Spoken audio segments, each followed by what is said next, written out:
Okay, breakfast is going to be mostly a fruit platter with some little Nanan breads. Today is Friday, December 31st. My quote is stay committed to your decisions, but stay flexible in your approach. It's a 6-point breakfast, cereal for my egg, berries, grapefruit, banana, tea, and I decided to put some watermelon. 3 Nanan breads are 3 points, and 3 points for my 2 tablespoons of dip. With my water, 6-point breakfast. Well, it's hard to believe that the end is near. December 31st. Today is Friday, December 31st, the last day of 2021. But we have birthdays. Today is Alice Young's birthday. Happy birthday to you. Happy birthday to you. Happy birthday, dear Alice. Happy birthday to you. Cha-cha-cha. It's also Mary Pekolowski. She told me how to say it too, because last time I said Padowski and it wasn't Pat, it's Pakulski. Pekolowski. Mary, you knew I'd still mess it up, but it's Mary's birthday. Happy birthday to you. Happy birthday to you. Happy birthday, dear Mary. Happy birthday to you. Cha-cha-cha. And today is my cousin Lynn and her husband Dale. Today is their anniversary. They got married on New Year's Eve. Here, I always thought all the fireworks celebrations going off all year round, every year around the world, rather, were just for their anniversary. Come to find out, no, it's not. It's celebrating the end of the year. Just kidding. But today is their anniversary. Happy anniversary, happy anniversary, happy anniversary, happy anniversary. Happy, happy, happy, happy, happy anniversary. Happy, happy, happy, happy, happy anniversary.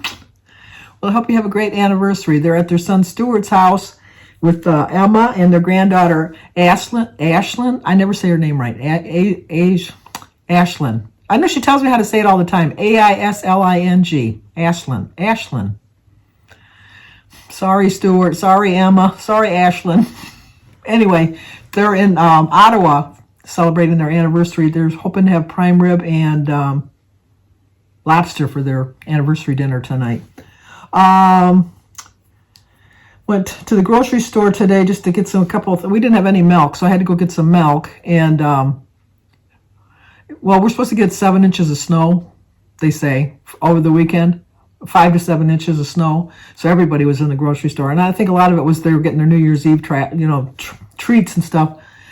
I parked in the very last spot in the parking lot, and I could see that people were coming back out without groceries, and so I'm thinking they're looking for a cart or a buggy, whatever you want to call it.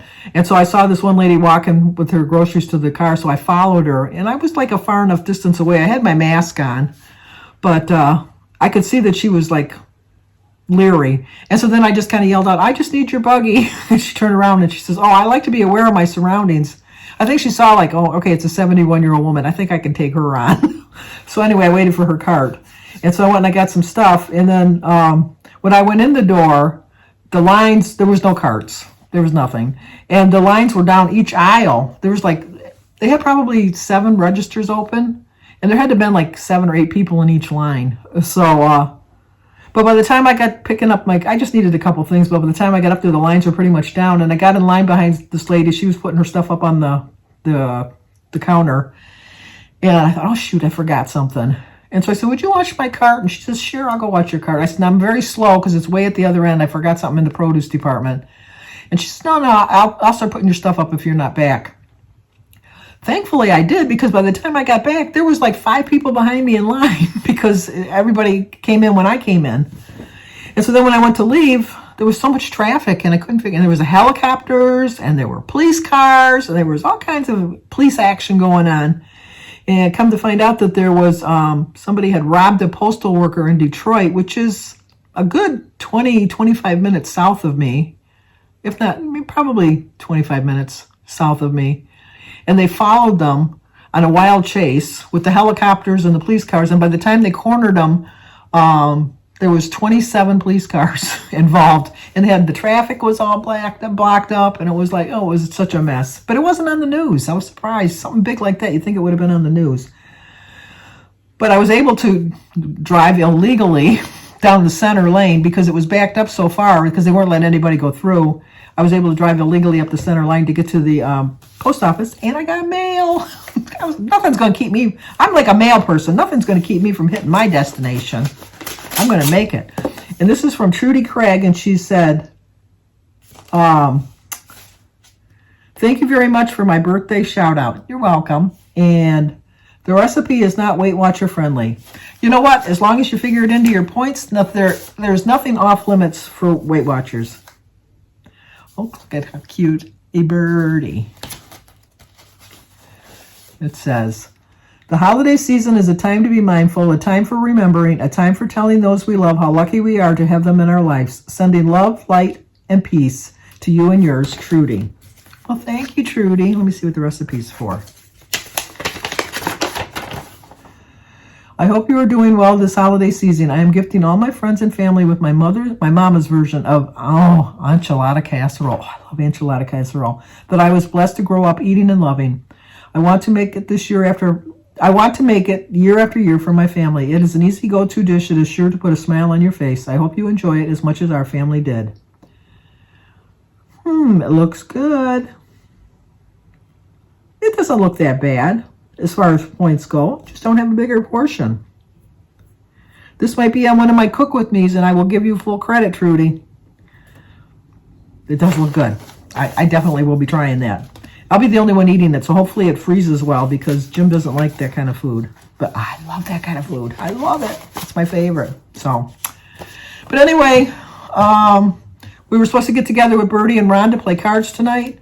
I did buy some cheese and crackers and some pretzels for tonight. I had to go buy some new cards because the cards we had were really, really bad.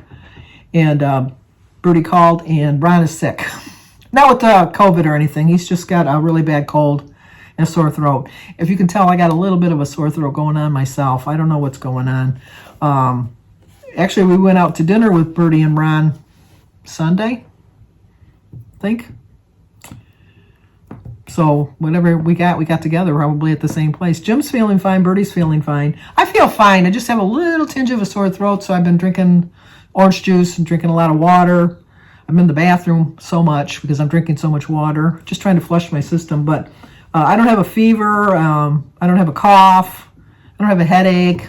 I don't have any of that. I don't have any muscle aches or anything, just a tinge of a sore throat. So I'm just sucking on some lozenges and drinking some hot tea with honey. And drinking a lot of water. But I think I'll be fine. I know I'll be fine. You know, a lot of times your sickness is just a mind over matter. Now, some of it's not. I understand. If you're really, truly, really sick, you're going to be sick. But I have some people in my family that are tinge of away on a hypochondriac binge. And they get like a little sniffle and then they think they're dying. Or they get like I have a little bit of a sore throat. They think they got strep. I'm a pretty healthy breed, and I think that comes to the fact that we made fun of my mother because we always told my mother that she locked us out of the house. To the day she died, she said she never did that. But if you ask any one of my 5 brothers and sisters, they're going to tell you that she would bundle us all up and we would go outside and we wanted to get back in. That door was locked. Maybe we just thought it was locked. Maybe it was a hard door to open. But we were out there for hours and hours and hours. And I know, I always think I had so much snow when I was growing up. But I wonder if we really had that much snow. It's just like a child thought we had that much snow. Sometimes I like to look in the almanac to see if I really had that much snow, but it sure seems like we had a lot more snow than we do nowadays.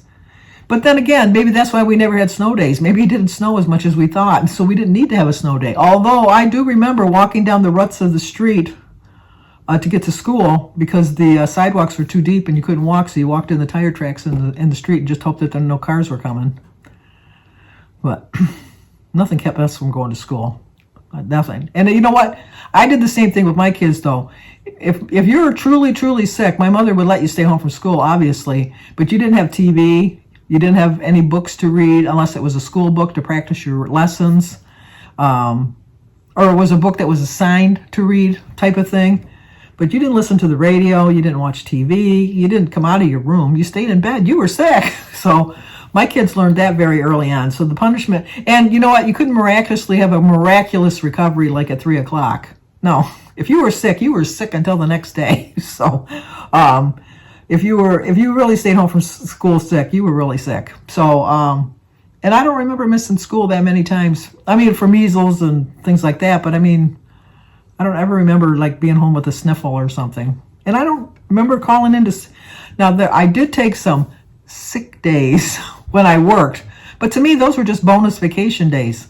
My sister-in-law Bertie and I will disagree on that forever and ever, because when I left work, any job I ever worked, I didn't have any sick days banked. I didn't lose any money. And when Bertie lost her one job, she had like, I don't know, I think she said she had like 85 sick days banked. And I said, that's 85 vacation days that you missed out on. Because I always took them as a wellness day. But that's to say that sometimes along the line, maybe I was really, truly sick. But for the most part, I just didn't feel like going to work that day. And so I was sick. So, okay, tomorrow's a new day. Tomorrow's January 1st, 2022. It's a whole new calendar. It's a blank calendar. We can start fresh. We can start new. We can realize that our dreams are still possible, even though maybe we didn't succeed with everything that we promised ourselves that we were going to do for 2021. Maybe 2021 wasn't a very successful year. Who'd have thunk 2020 was more successful for me than 2021 was, because I lost weight during 2020, but I gained weight during 2021. But now with this new variant going around, especially in my area, it's really bad. I'm starting to think I'm not eating out anymore either, because this could be where I got a little bit of my sore throat, is eating out. But I can't live my life in hibernation either, so it's a balance. I'll still wear my mask. I don't have a problem with that. I pretend I'm a doctor, although I'm not. I play one on TV. We always say that in my family. I'm not a doctor, although I play one on TV. It's a famous line we have. But now we can really put the mask on and pretend like we're a surgeon now. So, but I hope you all have a very safe New Year's Eve tonight. I hope you have a great 2022. I hope everything works out for you. I hope you have all of the successes that you deserve, and you stay healthy. So, but if you're new to my channel, please subscribe, leave a comment, hit the like button, and share if you think somebody might like to see it. As always, stay safe, and Happy New Year. Happy New Year to you guys.